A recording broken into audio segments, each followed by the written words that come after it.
Judulnya adalah perampok-perampok kebaikan.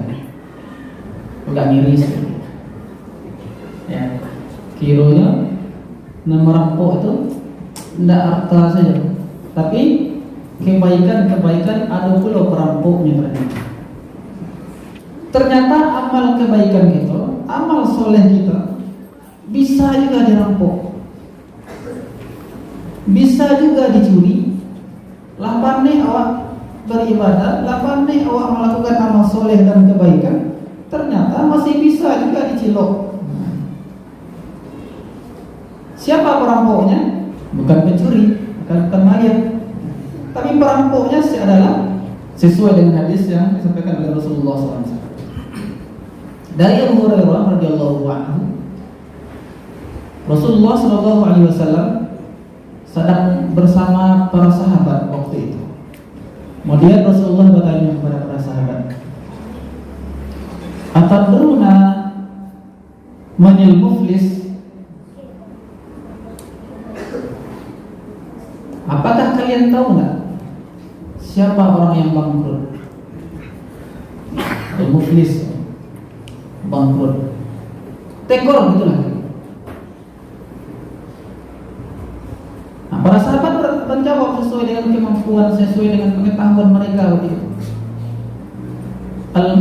Al-muflisu fina ya Rasulullah. Orang yang bangkrut itu menurut kami, menurut pendapat kami adalah man la dirham lahu wala mata'. Jadi orang yang bangkrut itu kira-kira yang orang yang tidak ada cash, uang tunai, kemudian tidak ada pula mata. Mata itu kalau bahasa awalnya kini adalah aset, tidak ada asetnya. Kemudian Rasulullah SAW, karena ya yang ada dalam perkiraan para sahabat waktu itu, karena rata-rata sahabat itu kan banyak dan pedagang, ya banyak. Sebanyak dan saudagar. Jadi dalam yang terbayang waktu itu adalah bangkrut itu ya, habis pitinya, asetnya pun juga habis, tak boleh. Kemudian diluruskan dari Rasulullah SAW. Apa yang dijawab oleh sahabat tadi ya betul juga sama. Tapi bukan itu yang diinginkan oleh Rasulullah, bukan itu yang dimaksud oleh Rasulullah SAW. Jadi orang yang bangkrut itu adalah kata Rasulullah, innal muflisa fina. Orang yang bangkrut di antara kita nanti adalah dia, orang ini ya'ti yaumal qiyamah, pada hari kiamat besok dia datang bisolatin, dengan pahala solatnya, wa bisiyamin, dengan pahala puasanya, wa bizakatin, dengan pahala zakat. Kita perhatikan apa itu? Berarti orang ini bisa, kalau awak sebut kini itu adalah orang soleh, orang alim, orang taat beragama. Kenapa? Karena dia datang dengan pahala sholatnya, pahala puasanya, walau zakatnya. Tandanya adalah sholat, puasa, zakatnya diterima oleh Allah Subhanahu Wa Taala. Syarat diterimanya amal perbuatan itu dua. Pertama ikhlas, kedua ada contoh atau mengikuti Rasulullah. Jadi dia datang dengan pahala itu semua. Sholat malam, sholat sunnah yang lainnya, sholat, jangankan sholat wajib ya, apalagi sholat wajib ya kan, sholat sunnah, sholat sebagainya, sholat tahajud dan lengkap, insyaallah. Dia ikhlas. Kemudian puasa wajib, puasa sunnah dan lain sebagainya, zakat, sedekah, infak dan lain sebagainya. Banyak amal soleh, banyak kebaikan yang dilakukan yang di kerajaannya dulu ketika hidup di dunia. Ada yang berzakat, ada yang membangun masjid, alhamdulillah, ada yang memerangkatkan orang pergi haji umrah, atau dia sendiri berangkat bolak-balik pergi haji umrah dan lain sebagainya. Tapi apa kata Rasulullah lanjutannya di sini? Wayati, nah sini kita perhatikan. Wayati, di saat dia datang bersama dengan pahala sedekahnya, pahala sholatnya, pahala puasanya, dia juga datang menghadap Allah pada yaumul qiyamah kelak. Ya'ti qad syatama hadza. Ini yang pertama. Dia datang dengan kesalahannya. Apa kesalahannya? Yastum. Kalau syatama, kalau bahasa awalnya Bapak Ibu adalah itu mengumpat, mencaci, mencela orang. Nah, itu syatama. Jadi dia datang bersamaan dengan pahala tadi, sekaligus juga datang dengan kesalahan dia kepada manusia, kepada orang lain. Apa itu? Mencela orang lain. Kemudian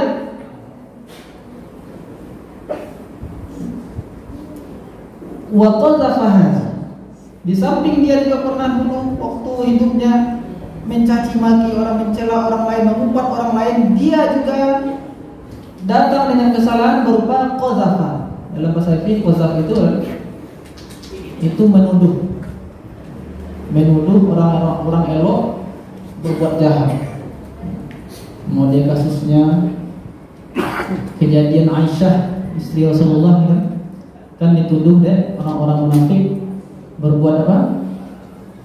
Berbuat serong dengan salah seorang sahabat namanya Sofwan.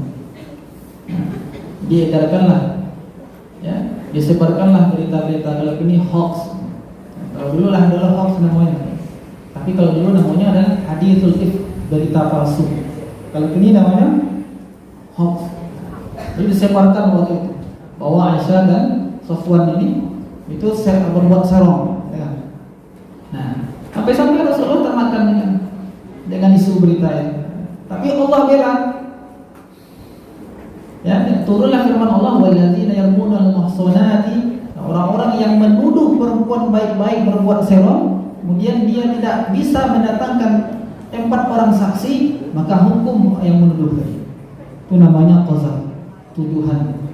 Jadi elok menuduh orang. Ya. Laporan Ibu dan Mona. Pertama, mencela, mencaci maki. Yang kedua, menuduh. Nah, menuduh orang. Yang ketiga adalah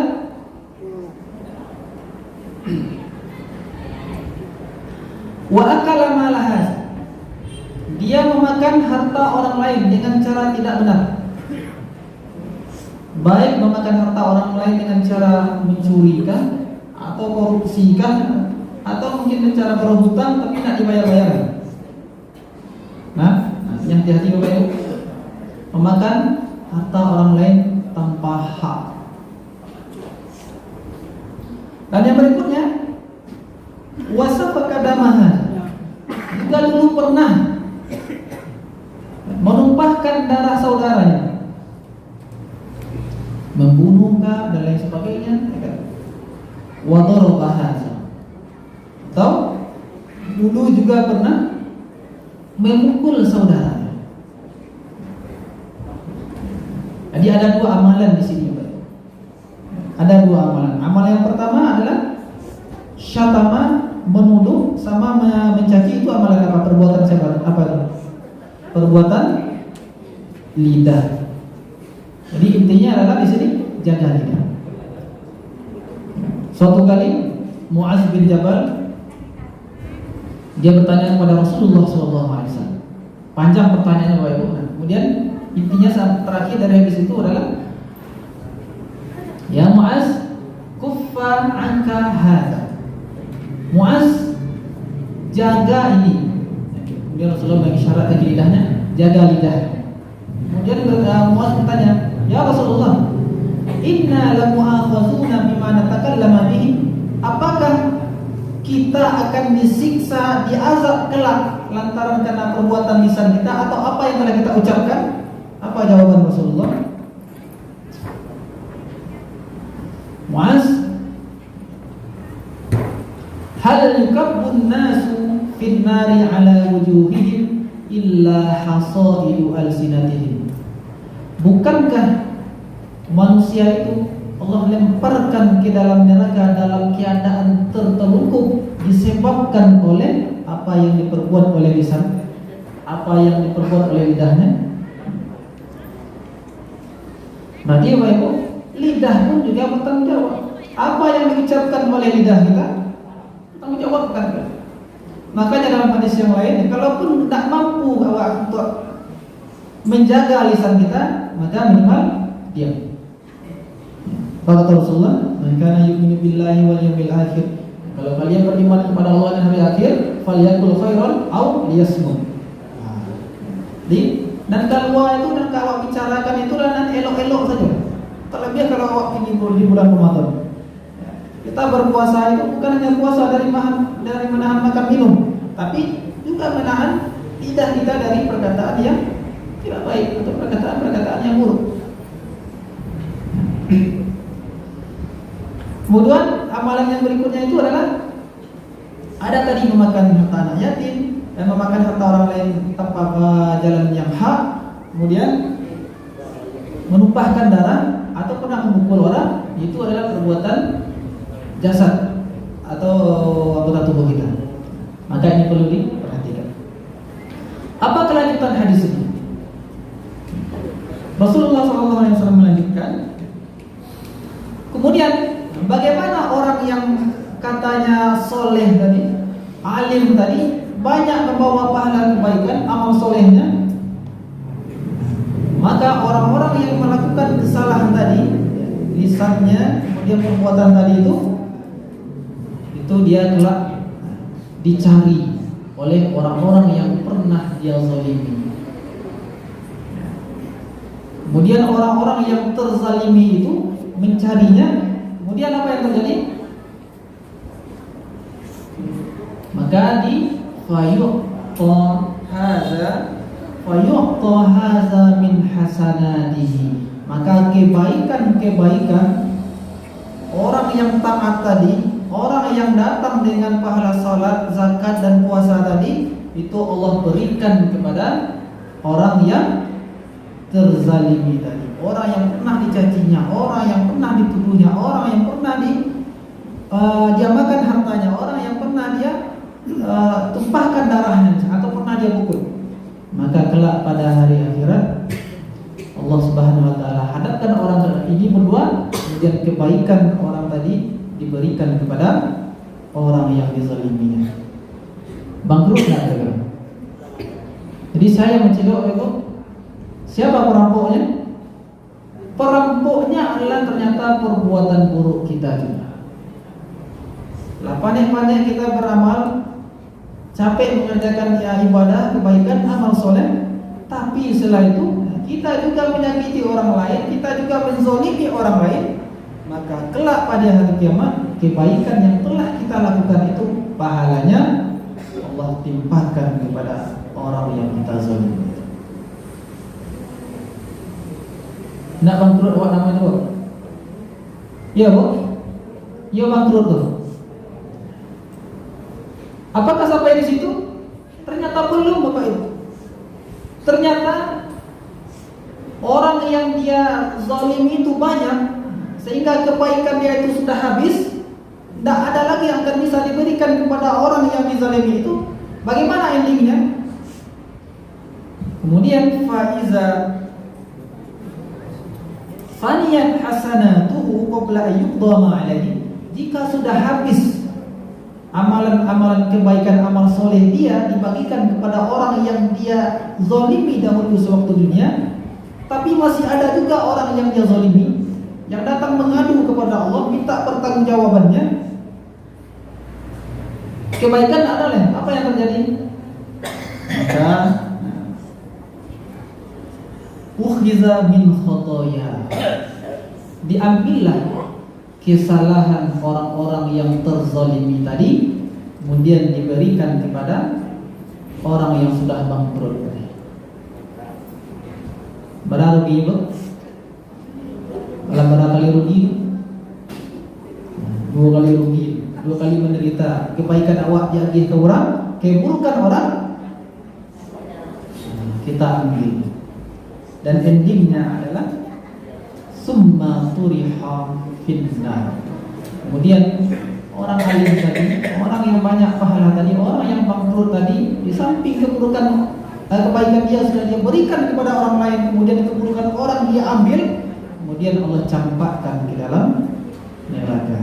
Waliyahzubillah. Bapak Ibu hadirin yang Allah muliakan. Maka bagaimana harus? bagaimana kita semestinya. Ini adalah Bapak Ibu, hadis ini berkaitan dengan hubungan atau mengajarkan kepada kita bagaimana interaksi kita sesama kita. Hubungan antara manusia bersama manusia. Hablum minan nas. Gitu kan? Dia ada hablum minallah, ada hablum minan nas. Bagaimana masalah kita dengan Allah? Masalah kita dengan Allah cukup kita bertobat kepada Allah, minta ampun atas kesalahan-kesalahan telah terakhir. Kemudian kalau bagaimana status atau masalah kita dengan manusia? Apa kata Rasulullah di hadis yang lain?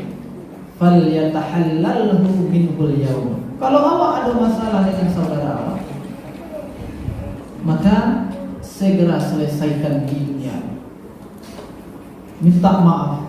Kalau awak pernah mengambil milik orang lain, minta dihalalkan. Kalau awak pernah mungkin menzalimi orang lain, minta maaf karena telah menzalimi. Sebab kalau kasusnya sudah sampai di mahkamah Allah, tidak ada yang bisa kita pakai lagi. Kalau di dunia awak berperkara mungkin di mahkamah misalkan atau di peradilan, bisalah ada yang membela awak, misalkan pengacara membela sebagainya lah. Tapi kalau nanti di hadapan Allah, di dewan, di pengadilan Allah Subhanahu Wa Taala, siapa kira-kira yang bisa membela awak? Tidak ada kecuali amalan kita. Maka Bapak Ibu yang Allah muliakan, terlebih di bulan Ramadan ini, maka mari kita latih diri kita untuk terutama lisan kita, ayo kita kendalikan. Jangan lidah kita serampangan manusia mengeluarkan kata-kata yang tidak baik. Kalau perkataan tersebut tidak baik, mendingan diam, tidak usah diucapkan. Kalaupun ada kita merasa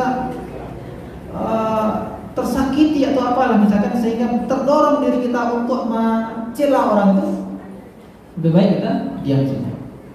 Tidak usah dibalik pula keburukan orang lain, celah orang lain dengan celah, diam saja. Itu lebih baik di sisi Allah Subhanahu Wa Taala. Jadi itulah Bapak Ibu yang dimuliakan oleh Allah, perampok kebaikan kita ternyata berasal dari diri kita sendiri. Lah capek-capek awak beramal, melakukan kebaikan, mengumpulkan pahala, mengumpulkan bekal untuk menghadap Allah Subhanahu Wa Taala. Ternyata di persidangan Allah, ternyata kita bangkrut. Waliyahzubillah. Bapak Ibu yang dimuliakan oleh Allah Subhanahu Wa Taala, itulah ceramah kita pada malam hari ini. Mudah-mudahan apa yang kita sampaikan tadi bisa memberikan pengetahuan, pencerahan kepada kita. Hati-hati dengan lisan kita. Hati-hati orang lain tersinggung atau tersakiti karena perkataan kita. Kemudian hati-hati dengan perbuatan tangan kita. Kalau sampai kita pernah menyakiti orang lain, mengumpulnya, atau pernah mengambil milik orang lain tanpa hak misalkan, maka selesaikanlah semua itu di dunia ini sebelum kita kelak berhadapan di mahkamah Allah Subhanahu Wa Taala. Tidak ada pelindung atau pembela kita pada hari itu kecuali diri kita sendiri. Mudah-mudahan ada manfaatnya. Wallahu a'lam bishawab. Billahi taufiq wal hidayah. Assalamualaikum warahmatullahi wabarakatuh.